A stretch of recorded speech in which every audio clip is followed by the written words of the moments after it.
Assalamualaikum warahmatullahi wabarakatuh, Pak Ustadz. Waalaikumsalam warahmatullahi. Jumpa lagi kita di malam yang insya Allah berkah untuk Iya, kita semuanya. amin amin insyaallah. Jadi ini kita mau mengangkat tema tentang cara pandang masyarakat sekarang ini. Iya. Jadi tema yang mau kita angkat ini tentang budaya. Jadi judulnya ini kita pilih mana ya? Berbudaya dan beragama atau beragama dan berbudaya. Nah, ini dengan kata lain ini ada budaya yang dijadikan nomor satu, agama yang dijadikan nomor dua, atau kita hidup dengan beragama yang nomor satu, budaya yang nomor dua. Iya. Jadi inilah tema yang kita angkat. Berbudaya dan beragama atau beragama dan berbudaya. Silakan Pak Ustaz. Iya. Bismillah, alhamdulillah, salatu wassalamu ala rasulillah wa ala alihi wa sahbihi wa man wala. Sahabat muslim dimanapun anda berada, alhamdulillah. Judul kita ini sangat menarik ya. Di mana kita hidup di Indonesia ini kan yang terbalik-balik ini, banyak budayanya gitu kan. Indonesia ini kan kaya dengan budaya kan? Iya. Kaya dan budaya, maka perlu pembahasan seperti ini. Nah, jadi beragama dan berbudaya atau berbudaya dan beragama gitu kan. Ini beda-beda tipis saja ya. Beda tipis. Tapi fatal penerapannya kalau salah-salah ya. Kalau salah penerapannya agak sulit kita nanti. Karena kita hidup ini kan sebenarnya memang beragama gitu Bang, dan beribadah itu tujuan hidup manusia. Kalau kita mengkaji tentang Islam gitu, bahwa tujuan hidup kita untuk beribadah gitu. Pasti kalau sudah begitu berarti agama yang dikedepankan, ya kan? Karena agama dan budaya ini kan merupakan tuntunan ini. Iya, merupakan tuntunannya dari dan aturan-aturan gitu ya. Ada norma-norma yang apa di situ. Dalam masyarakat kadang budaya itu menjadi aturan hidup gitu kan, kemudian agama juga menjadi aturan hidup. Sumbernya aja yang membedakan nih. Nah, ini kalau tidak bisa dia akan berantuk, terantuk gitu kan, atau belaga. Maka bagaimana kita memilihnya? Jelas di sini Rasulullah Sallallahu Alaihi Wasallam itu diutus dia untuk membawa syariat, dan Allah sudah tahu ya syariat ini menjadi kemaslahatan untuk manusia hidup di muka bumi ini, gitu kan? Nah, jadilah aturan-aturan gitu yang baku dalam agama, dan ada aturan ini yang bentrok dengan budaya tadi, tidak cocok dia. Maka prinsipnya kita, kalau kita mengedepankan beragama dan berbudaya, dan itu yang benar, bukan berbudaya dan beragama. Beragama dan berbudaya. Nah, maka yang budaya tak cocok tadi dengan agama, maka mau tak mau dia tersingkirkan. Tetapi kalau ada agama kita ini kemudian cocok dengan budaya, maka itu dia diperkuat, dilanjutkan gitu. Dan contoh dalam Islam gitu, Rasulullah SAW datang, kemudian ada budaya itu yang sesuai dengan ajaran Islam. Contoh seperti memuliakan tamu. Memuliakan tamu itu kan orang-orang Arab itu terkenal dengan karom namanya, memuliakan tamu gitu. Kalau kita baca sejarah dulu orang ada sampai kualinya itu ya, untuk melihat kualinya itu perlu tangga, saking besarnya kualinya. Sebelum Islam datang pun budaya ini ada. Sudah ada ya? Memuliakan tamu gitu kan, dimana sebelum ada Islam kan orang-orang sudah melakukan ibadah haji gitu kan. Kemudian orang Arab itu selalu menyediakan makanan roti untuk jemaah haji, nah, seperti itu. Dan yang lainnya, karomnya atau mulianya, memuliakan tamu itu orang Arab nomor satu ya, luar biasa sekali memuliakan tamu. Dan ini adalah budaya mereka. Ketika datang Nabi, diutus Nabi Muhammad SAW di tengah-tengah mereka, budaya ini cocok ya. Dan Rasulullah pernah mengatakan, man kana yu'minu billahi wal akhir fal yukrim dhaifahu. Barang siapa yang beriman kepada hari kiamat dan Allah dan hari kiamat, maka hendaklah dia memuliakan tamunya. Ini ajaran dalam Islam gitu kan, dan cocok dengan budaya, maka itu dipertahankan. Dan di Indonesia pun kearifan lokalnya seperti itu juga. Iya. Jadi orang Jawa, orang Batak, orang Karo, ketika ada tamu datang gitu kan, dimuliakan dia potong ayam, kemudian potong kambing dan sebagainya, itu untuk memuliakan tamunya. Sesuai, dan itu dipertahankan gitu. Ada juga budaya yang tidak sesuai dengan syariat gitu, tidak boleh dilakukan dalam syariat. Kalau kita lakukan itu terjumus kepada yang namanya kesyirikan, menduakan Allah dan sebagainya. Banyak contoh-contohnya.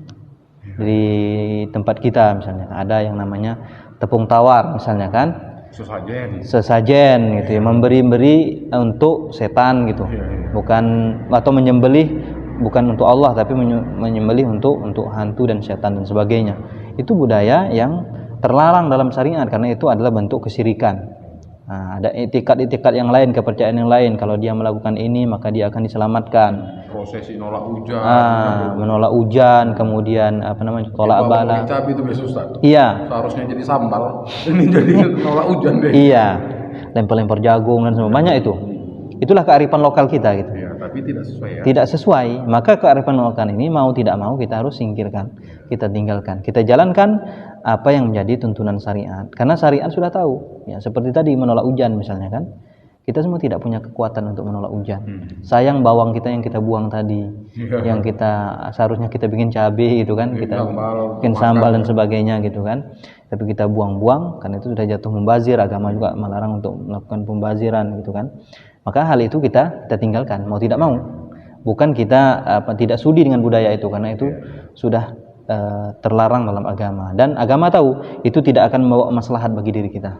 Jadi kan begini Pak Ustaz, masyarakat sekarang ini kan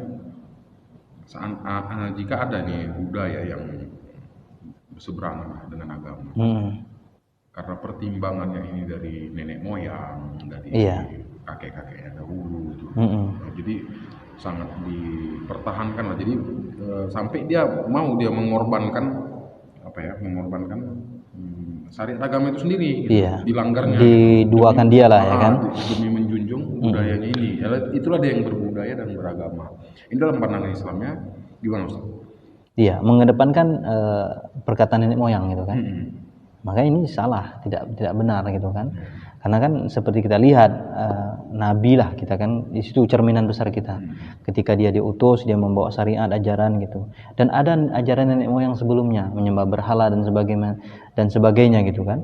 Maka dalam syariat menuntunkan nabi untuk menjauhi berhala-berhala. Nah, nabi itu diutus untuk menjauhi manusia itu menyembah berhala gitu. Itu budaya mereka. Sudah menjadi budaya, mereka buat berhala dari tepung dan sebagainya, mereka sembah gitu. Kalau mereka lapar mereka makan gitu kan. Itu budaya mereka. Tapi ketika Nabi datang, budaya itu menyalahi syariat ya. Bahkan itu adalah perkara yang sangat penting dalam Islam, dalam akidah, dalam penyembahan. Maka Nabi mengajak manusia untuk meninggalkan budaya tersebut. Itu padahal pesan nenek moyangnya. Dan Nabi mengambil konsekuensi yang luar biasa. Ya. Di situ ada pergesekan yang di masyarakat dia dikucilkan ya, di kalangan sampai saudara-saudaranya, pamannya juga menjadi musuhnya karena dia ingin menghapus budaya tadi yang salah, tidak sesuai dengan syariat. Karena syariat sudah menentukan inilah yang terbaik untuk manusia di muka bumi ini. Jadi di negara kita nggak usah di sekitar kita aja lah, nggak usah di negara kita ya. Terlalu luas. Memang banyak masih menganut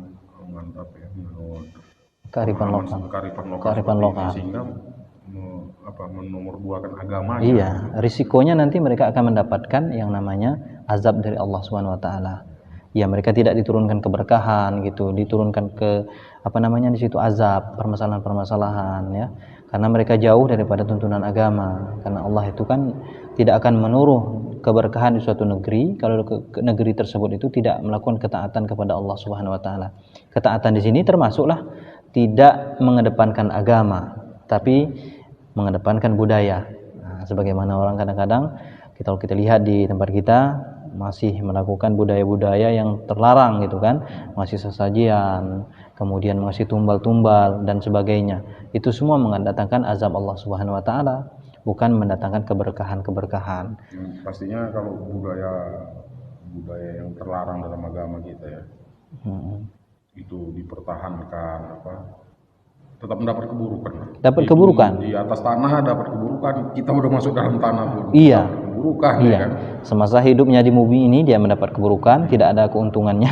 Kemudian apalagi telah diwafatkan Allah dalam tanah tadi, ya. Tapi kalau budaya sesuai dengan syariat, monggo. Iya, monggo, dan kita akan mendapatkan kenyamanan dalam hidup ini. Karena agama sudah tahu, ini kebutuhan kita, ini yang bukan kebutuhan kita, bahkan ini mendatangkan bahaya bagi kita. Sudah diatur dalam agama. Makanya kita berprinsip tadi beragama dan berbudaya, dan syarat budaya ini cocok dengan agama. Tetapi kalau orang memakai prinsip berbudaya dan beragama, artinya budaya didepankan, agama itu tidak sesuai. Maka jangan seperti itu. Agama sebagai panglima ya.